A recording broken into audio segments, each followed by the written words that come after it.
Howdy, buckaroos. This your old pal Gabby Hayes, coming at you with another one of them rip-roaring western yarns. You're darn tootin'. Yes, sirree, Bob.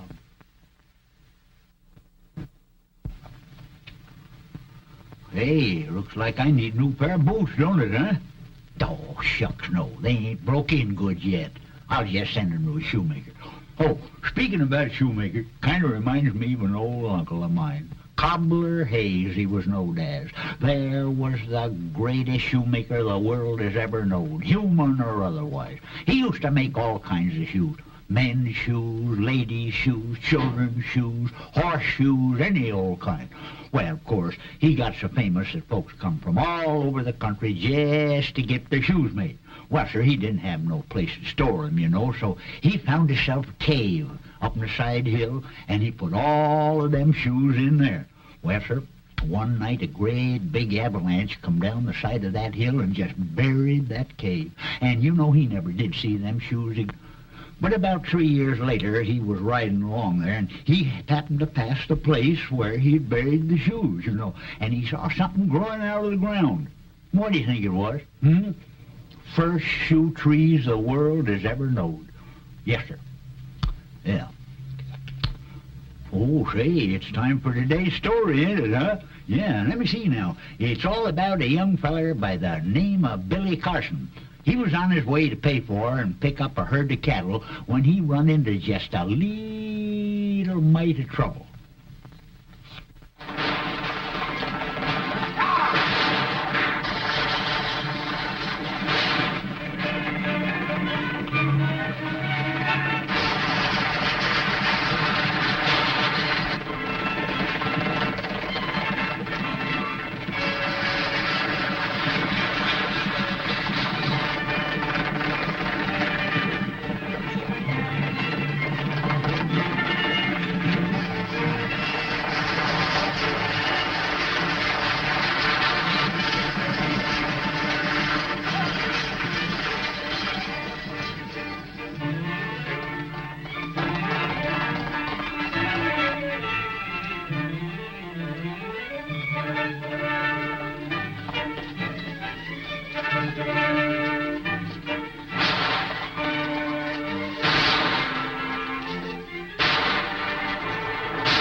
All right, you two. Up with them.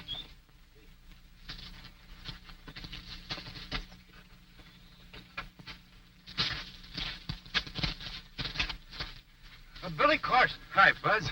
That was some fancy shooting. I didn't know you had it in you. Look here, Billy Carson. You turn around and go right back where you came from. I ain't gonna have you trailing me and horning in on my big business deal.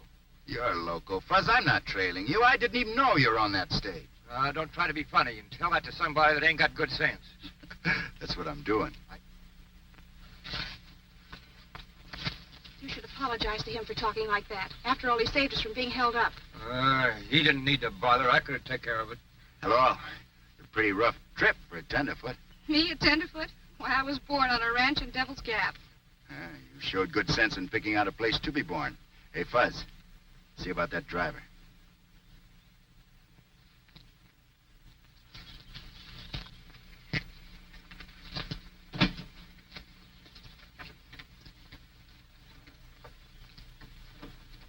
Yeah, they got him. He's dead. He's dead. I guess you two are gonna hang for this. I wouldn't lay any bets on that. You might lose. And you won't be around to collect your bets if you win. No, but I bet you I take you into town, mister. Give 'em a chance to hang you. Fuzz, get these two on their horses. That one, too. You heard the man.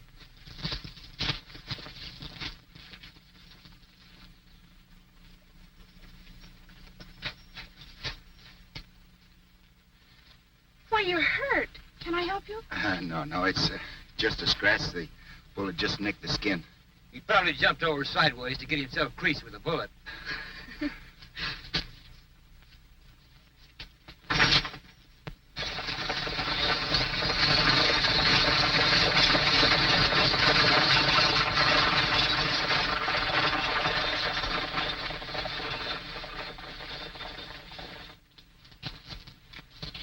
Jeff? You seem to be worried. I am. My daughter's coming home today, and the stage is way overdue. There's been a lot of holdups lately. Hello, Jeff. Hi, Sheriff. Don't see you around town much anymore. No. My daughter's on the stage, and I'm kind of worried about her. You can stop worrying. Here she comes.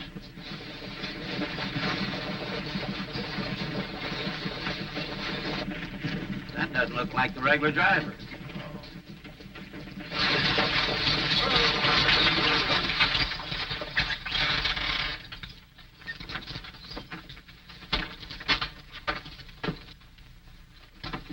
Oh, Dad, I'm so glad to see you. We've had an awful time. That's too bad. What are you doing driving this stagecoach? Where's Pete? He ain't driving no more. He's dead. Them down outlaws jumped us, but I guess we give more than there's looking for. All right, down off your horses. Get up there. Buckco's right over here, honey.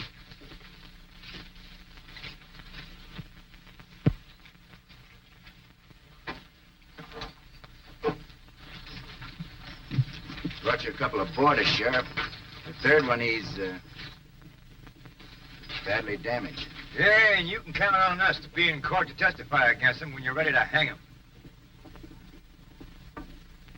Well, why be bothered with a trial? They murdered Pete. Let's get it over with. Take it easy. We'll handle this according to law. That's right, mister. I'm stringing along with the sheriff. We'll handle it fair and legal. The boys are in a tough spot. Yeah, and that pair burned Ed down for keeps. I'm going to blast them for that. Don't be a fool. We're in the clear. No one has ever suspected us. You want the whole town to know how we stand? I'm much obliged to you for your help. Would you mind walking over to the jail with me? No, sir. I'd be glad to. Come on. Well, sir, with them outlaws on the way to jail, all Billy figured he had to do was wait for the judge to return, pick up his cattle, and start home. Of course, he never figured that Vic Landro had an idea or two of his own.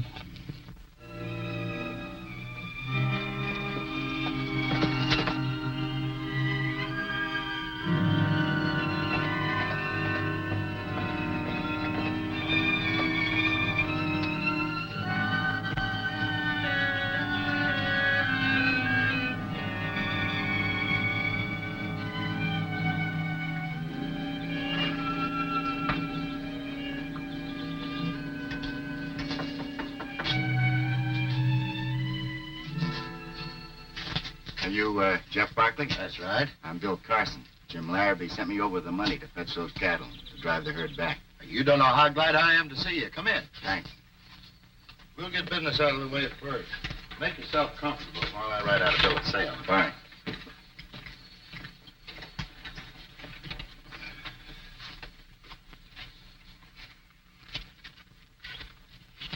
You want to count this and see if it's right, Mr. Barkley?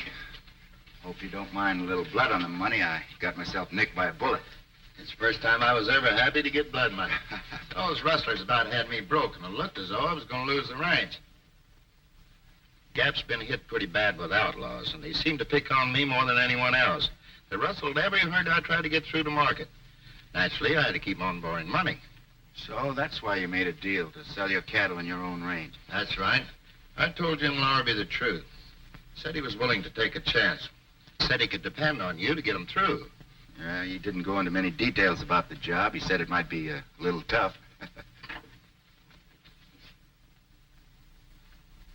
Why, hello. Welcome to Barkley Ranch. Hello. How do you feel today? Fine, thanks to you. Do you two know each other? Dad, this is the man I was telling you about. It would really done your heart good to see the way he hit those outlaws. Well, that puts me doubly in your debt. I guess Jim Larrabee knows how to pick his men. Oh, they weren't top-grade bad men. Didn't put up much of a fight. We'll try our best to provide you with better outlaws next time. Who was that other man on the stage? You called him Fuzzy. Oh, old Fuzz. That's my old friend and sidekick, Fuzzy Jones. You know, he gets a crackpot idea now and then. It's like the measles. You have to sit and wait until it wears itself out.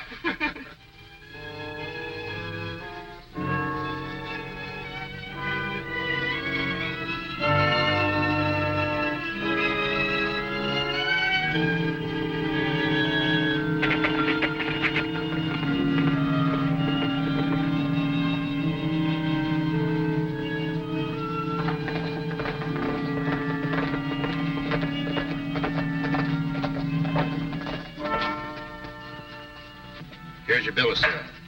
We'll start cutting out the herd any time you like. I'd be proud to have you make this your home while you're in this part of the country. As long as the express agent said he didn't get any money today, maybe I can put a quick squeeze on him.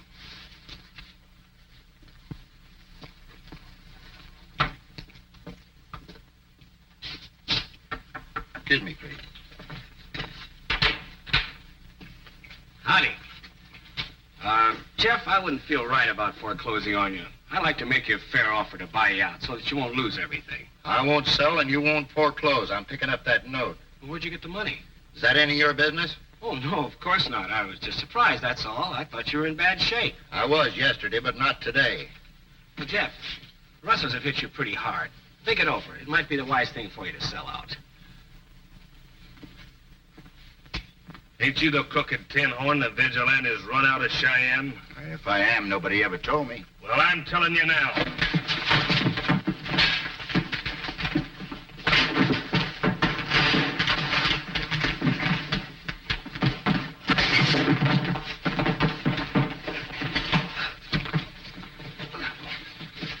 You better get going if you can't be peaceful in a friend's house.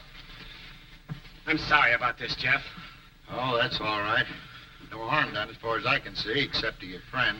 What do you say, Jeff? Sell out to me. Let me worry about the rustlers. I ain't selling an acre. We'll break up that gang of outlaws one of these days.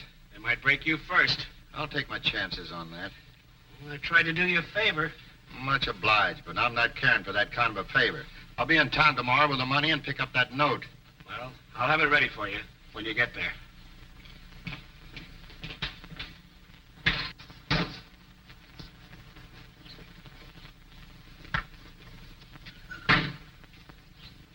Something funny about this. I never saw that fellow before in my life. Why'd he have to go out of his way to pick a fight with me? I don't know. Big Landro didn't seem any too happy about getting his money. We'll make very sure that he doesn't pay off that note.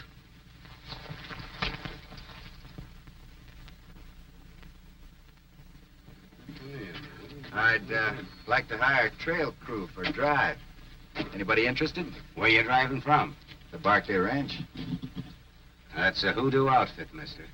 Every herd that's ever left there has been rustled, and there's been some mighty good boys killed, too. I plan to break that hoodoo. Not with us, you don't. Come on, boys.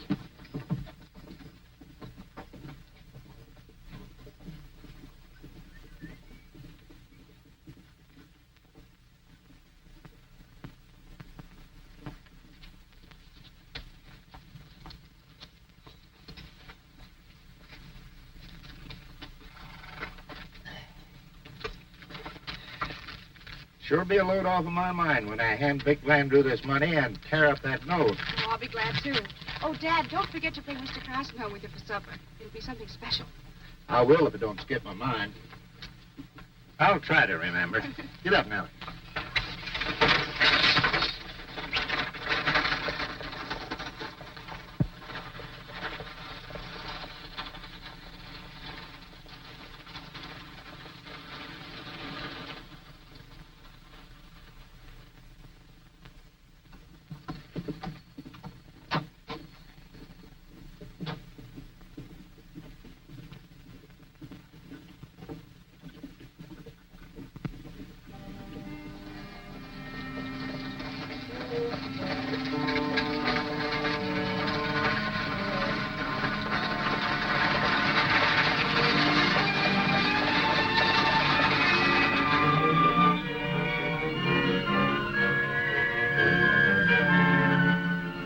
Well, he's got to come by here. That's what I figured.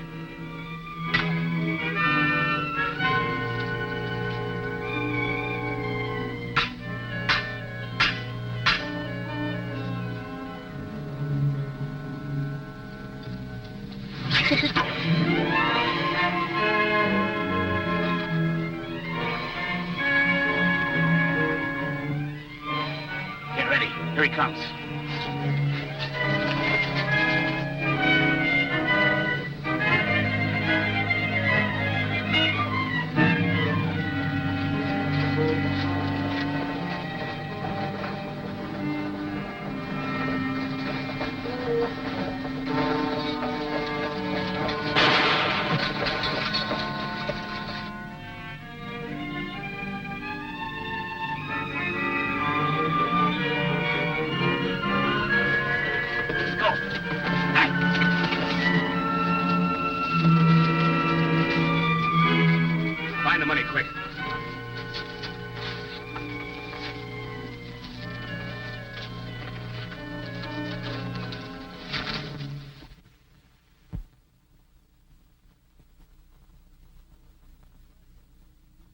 Well, the shooting of Barclay didn't make life too easy for Billy.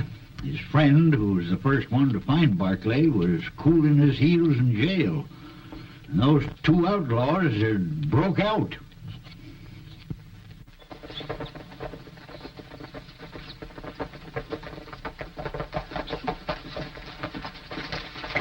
All right, get down.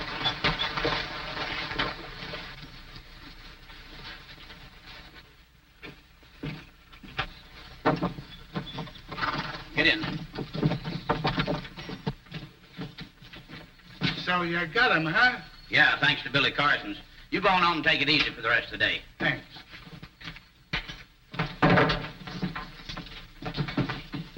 Well, look who's here. Have you been bad boys? Sheriff, can I have a talk with Fuzzy? Help yourself. Now, you tell me what this monkey business is of yours. I'll pound some sense into your head. Nope. I ain't taking no chances on losing a fortune just blabbing. Don't you realize they're going to convict you of murder unless you can explain why you're in Devil's Gap? Well, they can't convict me for something I ain't done. Oh, yes, they can, and they will. Unless you can give them a good reason for being where you were when Barclay was murdered. All right, come close. I learned that they plan to build a railroad in Devil's Gap.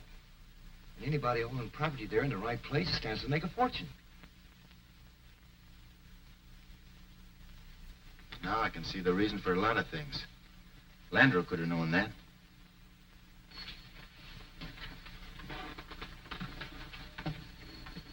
They're not going to get you boys out of here again. Don't you think Landreau should keep you company? What's Landreau got to do with it? For my money, he's the boss. I'm going to prove it. You won't live that long. I will. Hey, Fuzz, you stay here and keep out of trouble. What do you think this is, a picnic? No, but you'll be safe here until I can get things straightened out.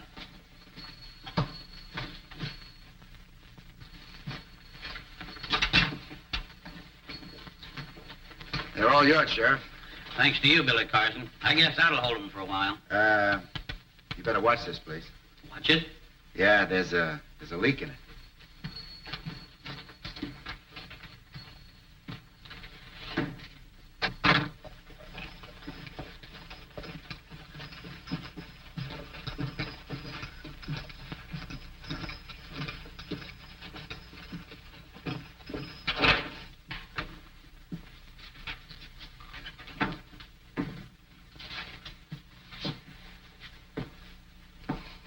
You made an offer to buy my ranch rather than foreclose.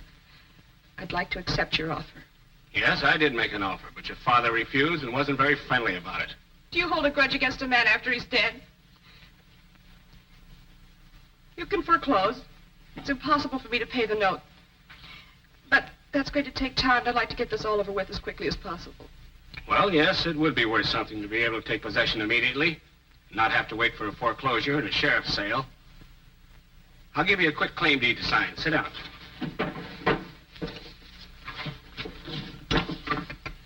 Here, sign this.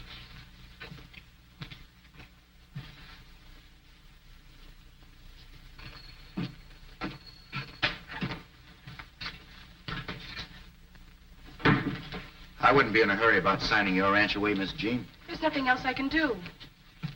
Get out of my office. Before I go, I'm going to have a look in your safe, Landreau.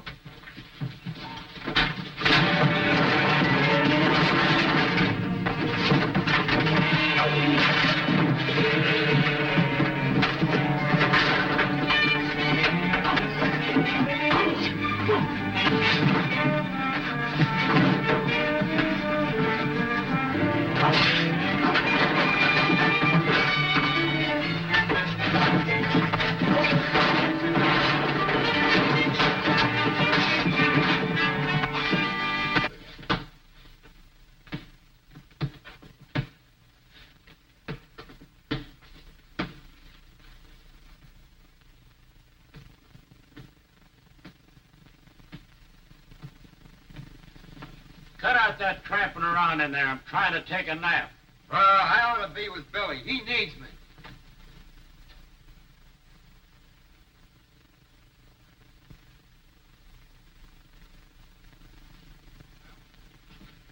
Be good, boys, and I'll be seeing you in court.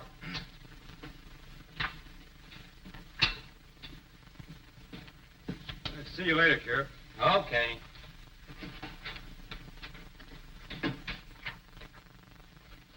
Hey, come back here!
Deputized. Stay here and don't let any prisoners out of that jail.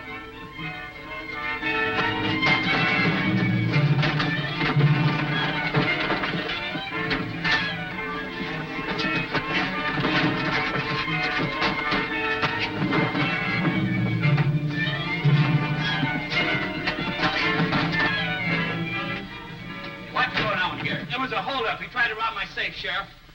How about that? He's partly right. Sheriff, I think I can identify the money that Jeff Barkley was carrying when he was murdered. I'll gamble the money's in that safe. What do you say to that? It's a lie. He's trying to squirm out of trouble. Suppose we take a look. You've no right to search my private property. What do you care if you're innocent? I got some blood on the money when I was nicked by that bullet in the stage holdup, Sheriff. This looks like it might be it. It is. Now see if you can find Barkley's note.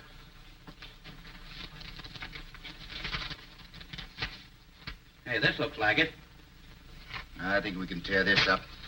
Barkley was all loaned his own money. All right, get moving. You two.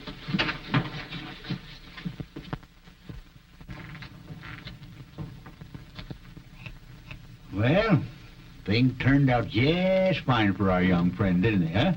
He got his cattle and he drove 'em home. Oh, speaking of cattle, you know, that reminds me of an old uncle of mine. Longhorn Hayes, he was known as. There was the greatest cattle rancher in the whole United States. And Texas. Yes, sir. He must have had about 4 zillion cattle. Well, one winter, oh, it was a hard winter. They had a terrific blizzard. The snow got to 50, 60, 70 feet high all over the range. So my uncle sent the cowboys out, you know, to round up the cattle. They brought the cattle all in, and they was just covered with snow all over. Then it started to warm up. The snow melted, naturally, and the snow come off the cattle, you know, all but their faces. Stayed on there. And you want to know something, Them cattle turned out to be the first white-faced Herefords the world has ever known. Yes, sir. Yeah.